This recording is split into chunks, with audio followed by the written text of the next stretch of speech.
अलैकुम वरहमतुल्लाहि वबरकातुहू अऊज़ु बिल्लाहि मिनश्शैतानिर्रजीम बिस्मिल्लाहिर्रहमानिर्रहीम रब्बि इश्रह ली सदरी व यस्सिर ली अमरी वहलुल उक़दम मिन लिसानी यफ़क़हू क़ौली।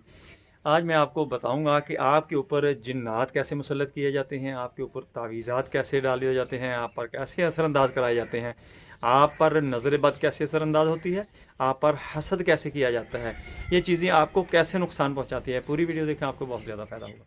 मैं हूं डॉक्टर हाफ़िज़ अब्दुस्सर अंजम। आप देख रहे हैं यूट्यूब चैनल रुक़ैया कुरआनी डॉक्टर हाफ़िज़। मैं आज आपको बताऊंगा कि तावीज़ात जो हैं वो हमारे ऊपर कैसे असरअंदाज होते हैं। वो लिखे हुए तो कुछ अल्फाज ही होते हैं, कागज़ का टुकड़ा ही होता है, लेकिन वो आप हमारे ऊपर असरअंदाज कैसे होता है। दोस्तों, ये जो रूहानियत का मामला है, रूहानियत जो है ये एक मुकम्मल कायनात है, पूरी दुनिया है। जैसे हमें ये नज़र आ रहा है दुनिया का मामला, दुनिया के मामलात, मुख्तलिफ़ ममालिक, मुख्तलिफ़ हुकूमतें, मुख्तलिफ़ वज़रा, मुख्तलिफ़ चेयरमैन होते हैं, नाज़म होते हैं, हमारे महल्लेदार कमेटीदार होते हैं। इसी तरह रूहानियत के अंदर भी मकाम व मरतबे होते हैं और वो उस सारे मामलात को मैनेज करते हैं। उनकी एडमिनिस्ट्रेशन होती है, उनकी एग्जीक्यूटिव होती है, सभी कुछ होता है। लेकिन ये जो काम करते हैं, जो इसको समझते हैं, जो इसको देख सकते हैं, वो उसको पहचानते हैं, वही उसको समझ सकते हैं। आम बंदा ना उसको समझ सकता है, ना उसकी समझ में आ सकता है। मैं आपको कुछ गाइड करने की कोशिश करूँगा, कुछ बातें आपको ज़हन नशीन करवाने की कोशिश करूँगा। आपको इनका बहुत ज़्यादा फ़ायदा होगा। आपकी आने वाली नस्ल, आपके दोस्त अहबाब, आपके रिश्तेदार, आपकी जो भी कोलीग हैं, वो इन बातों को सुनकर बहुत ज़्यादा फ़ायदा उठा सकते हैं। वो कैसे? वो आप जब किसी के साथ आपकी दोस्ती है, आपकी रिश्तेदारी है, बाज़ दफ़ा आपको ये महसूस होता है कि ये मेरा बहुत ही करीबी रिश्तेदार है, बहुत ही मेरा अजीज़ है, बहुत ही मेरा गहरा दोस्त है। लेकिन वो दोस्त जो होता है वो बाज़ दफ़ा आपके साथ जेलसी करता है। क्या? कि आपके साथ उसका पर्सनैलिटी क्लैश हो जाता है, आपकी पर्सनैलिटी से वो जलन खाता है, हसद करता है। इस वजह से आप पर वो हसद करना शुरू कर देता है, आप पर वो ऐसे मामलात, तावीज़ात और इन आमलों के पास जाना शुरू कर देता है। आपका रिश्तेदार भी हो सकता है, आपका दोस्त भी हो सकता है, आपका क्लास फेलो भी हो सकता है, आपका कुलीग भी हो सकता है। यहाँ से ये काम शुरू होता है। बाज़ दफ़ा आपका कुछ लेना देना नहीं होता कुछ लोगों के साथ, लेकिन उनको सिर्फ जेलसी होती है कि इसके पास वाइट कार क्यों है, इसने सफ़ेद कपड़े को पहने हुए हैं, इसने मकान अच्छा क्यों बना लिया है, इसने इतने प्लाट क्यों ख़रीद लिए हैं। ये देखें, बंदे की मेहनत होती है, अल्लाह की ज़ात नवाजती है, अल्लाह की ज़ात हर एक को नवाजे। देखें, हम अगर खैर की अंदर से आवाज़ निकालेंगे, खैर हम किसी की मांगेंगे, तो अल्लाह की ज़ात ने हमारी भी खैर करनी है। अगर हम किसी का बुरा चाहेंगे तो अल्लाह की ज़ात को ये बात पसंद नहीं आती। देखिए, हमारी माँ होती है, जो माँ ममता का प्यार, जिन लोगों ने महसूस किया होगा, जिन लोगों ने देखा होगा, वो मेरी बात को बहुत ही अच्छी तरह और गहराई से समझ सकेंगे।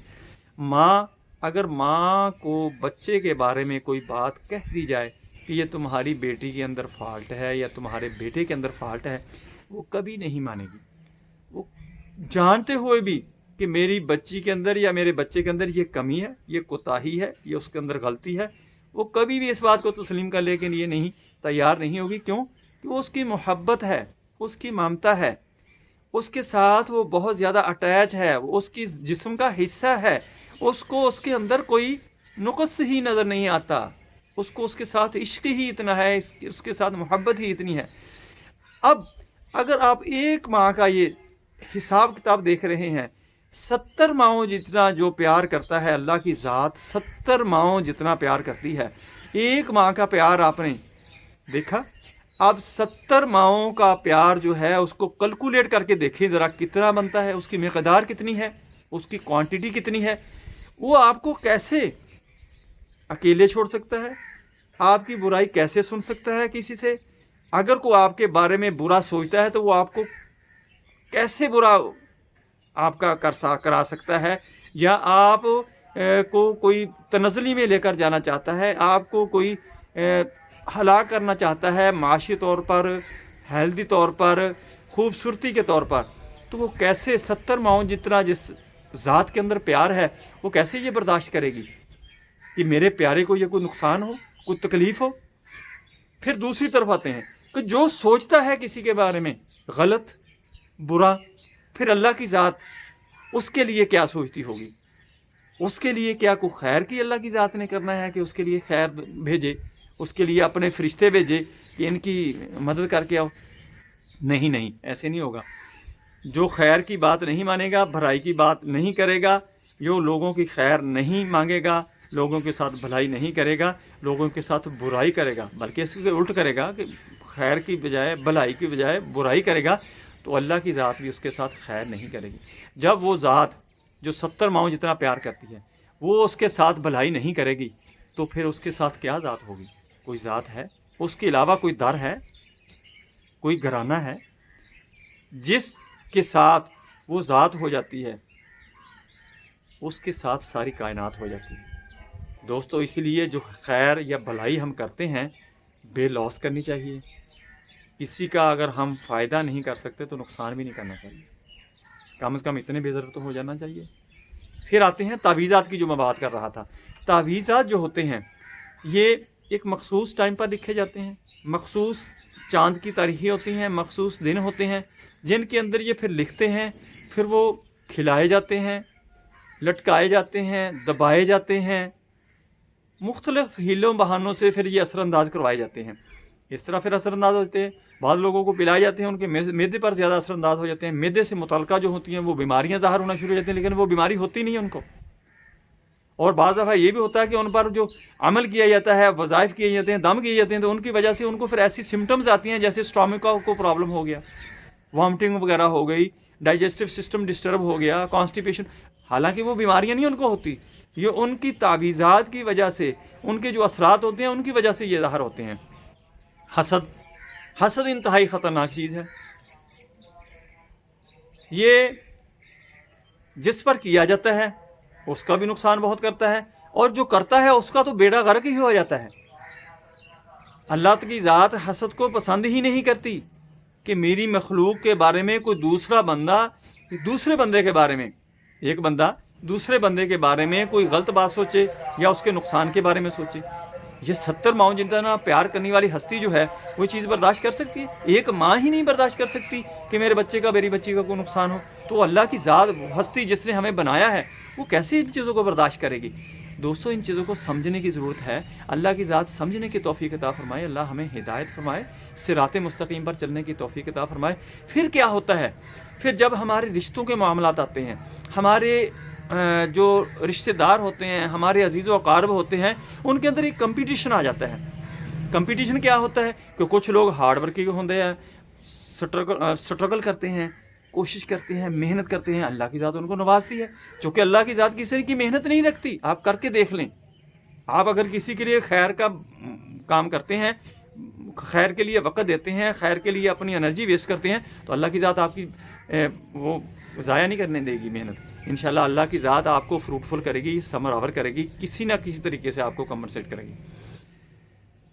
جب یہ لوگ محنت کر کے اپنا مقام و مرتبہ، اپنا کیریئر بنا لیتے ہیں، اپنی اپرچونٹی حاصل کر لیتے ہیں، تو وہ لوگ پھر بدظن ہوتے ہیں، حسد کرتے ہیں، جلتے ہیں، ان کے اندر جیلسی آتی ہے، پھر وہ جادو کی طرف چلتے ہیں کہ اس کی لیگ پولنگ کرنی ہے، یعنی اس کو ترقی اس کی ہضم نہیں ہوئی، اس کی مقام و مرتبہ جو وہ ہضم نہیں کر سکا، چونکہ کم ظرف یہ لوگ ہوتے ہیں۔ یہ میری ایک بات یاد رکھیں کہ جو تعویذ داغا، حسد، کالا جادو کرتے ہیں، کرواتے ہیں، یہ تنگ نظر ہوتے ہیں، نیرو مائنڈڈ ہوتے ہیں، یہ بڑے براڈ مائنڈڈ نہیں ہوتے، ہلکی ذہنیت کے مالک ہوتے ہیں، چونکہ چھوٹی چھوٹی 10 20 ہزار 50 ہزار لاکھ روپیہ لیا، لاکھ روپے کی حیثیت کیا ہے؟ کسی کا بیڑا غرق کر دیا۔ اگر یہ دیکھا جائے کہ میں نے یہ کام نہیں کرنا، مجھے بے شک یہ کروڑ روپیہ دے، تو وہ تو انمول ہو گیا، اس کی تو قیمت ہی نہیں ہے، اس نے اپنی قیمت نہیں لگوائی۔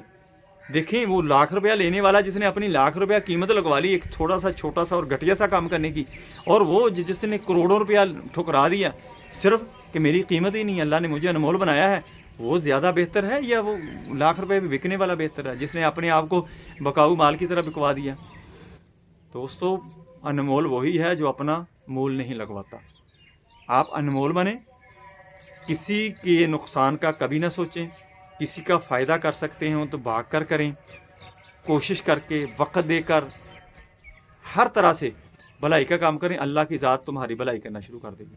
देखिए हम अकेले हैं किसी की भलाई करने वाले, लेकिन अल्लाह की ज़ात जो है वो पूरी कायनात फिर साथ हो जाती है।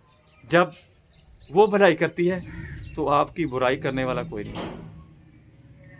फिर ये लोग काले जादू की तरफ चल जाते हैं। काला जादू जो होता है इंतहाई ख़तरनाक चीज़ है। ये हमें दिमागी तौर पर बंद कर देता है, हमारी नज़रें बंद कर देता है, हमारी ज़ुबान बंद कर देता है, हमारा दिल बंद कर देता है, हमारी हड्डियों पर, हमारे मांस पर, हमारे मसल्स जो होते हैं इन पर असरअंदाज होता है, हमें हर तरीके से तबाही और बर्बादी की तरफ ले जाता है। अल्लाह की ज़ात माफ़ फरमाए, अल्लाह अपनी हिफाजत में रखे तो सभी को। लेकिन मैं आपको गाइड ये कर रहा हूँ, आपके लिए अवेयरनेस दे रहा हूँ कि आपको पता हो ये कैसे असरअंदाज होते हैं। फिर वो लोग पैसे लेते हैं, कुछ लोग डायरेक्ट ही करते हैं जादू कि कहीं पर कोई कब्रिस्तान के अंदर दबा दिया, कोई बुत बनाकर उसके अंदर सुइयाँ गाड़ दी किसी की हलाकत के लिए, किसी को बीमार करने के लिए, या किसी के सर के बाल। अच्छा एक और बात याद रखें कि अपने सर के बाल जब भी, ख़ुसूसन औरतें, लड़कियां, जब भी आपने सर के बाल संवारने हैं, जो भी बाल उतरें उनको आपने दरमियान से कैंची मारकर रखना है, वैसे नहीं रखना आपने। ये इंतहाई ख़तरनाक, सबसे ज़्यादा ख़तरनाक ये होता है। जादू कैसे होता है कि सर के बाल, नाखून और आपके पाँव की मट्टी, ये इंतहाई ख़तरनाक चीज़ें हैं। इनसे इतना ख़तरनाक किस्म का जादू होता है कि इनका तोड़ तो अल्लाह की ज़ात ने अल्लाह के कलाम में रखा हुआ है। इंशाअल्लाह अल्हम्दुलिल्लाह मैं तो आज तक कभी फेल नहीं हुआ। अल्लाह की ज़ात ने बहुत सक्सेस की, बहुत कामयाबी दी। ऐसे ऐसे केस थे जो लोग लाखों हज़ारों से रोल रुला के आए थे। अल्लाह की ज़ात ने मेहरबानी फरमा दी। आपने पहले ही हिफाजत करनी है। देखें, चोरी होने से पहले ही अपनी चीज़ को बचाना ज़्यादा अक्लमंदी है। अगर चोर चोरी कर लेता है, फिर आप अपनी अप्रोच करते हैं, थाने कचहरियों में जाते हैं, लोगों को इकट्ठा करते हैं, चोर तक रसाई करने की कोशिश करनी, ये कोई अक्लमंदी नहीं। अगर उससे पहले ही अपनी चीज़ की हिफाजत कर लें कि चोरी हो ही ना, तो आप इतने झंझट से तो बच सकते हैं। इसी तरह अगर आप अपनी बालों की हिफाजत करें, नाखूनों की हिफाजत करें और अपने पाँव की मट्टी, इसकी हिफाजत करें कि कोई उठाए ना, तो इंशाल्लाह आप पर जादू असरअंदाज नहीं होगा। पहना हुआ जो लिबास होता है वो भी जादूगर के लिए ममदो मुआवन साबित होता है। पहने हुआ लिबास किसी को कोशिश करें कि किसी को ना दें। अगर आपने कोई खैर खैरात करनी है, किसी का भला करना है, तो उसको नया सूट लेकर दे दें। पुराना लिबास अपना पहना हुआ कभी ना दें।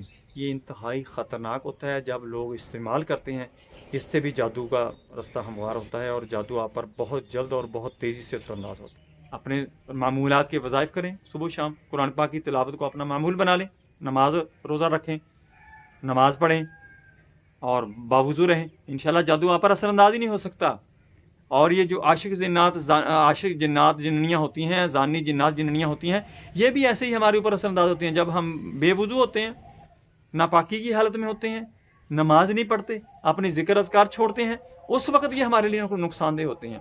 दोस्तों, जादू से बचने के लिए इन चीज़ों का इस्तेमाल करेंगे। और नज़र बद आपको, जब हम कुछ बातें होती हैं कि हम अपनी फुंड में आकर बड़ा अपने आप को दिखाने के लिए बाज़ दफ़ा हम बातें करते हैं, तो लोगों की नज़र बद हमारे ऊपर लगती है। नज़र बद के बारे में है कि ऊँट को देग में पहुंचा देता है और इंसान को कब्र में पहुंचा देता है। नबी सल्लल्लाहु अलैहि वसल्लम ने फरमाया था, आका दो जहान ने, कि नज़र इतनी बुरी चीज़ है। नज़र से बचना है तो अपने काम जो हैं, अपनी इनकम जो है, इसको छुपा कर रखें। इतनी चमक दमक ना पैदा करें कि लोगों की नज़रों में आप आना शुरू हो जाएं।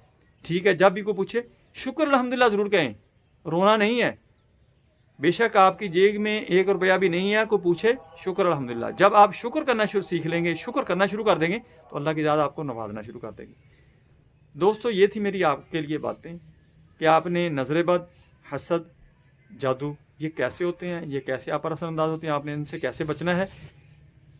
वीडियो मेरी पसंद आए तो दोस्तों रिश्तेदारों में शेयर ज़रूर कर दें, किसी का फ़ायदा हो जाए, किसी को इल्म आगाही हो जाए कि ये कैसे होते हैं, इनसे कैसे बचा जा सकता है, बजाय इसके कि हम धक्के खाते फिरें ईसाइयों के दर पे, यहूदियों के दर पे या किसी और के दर पे।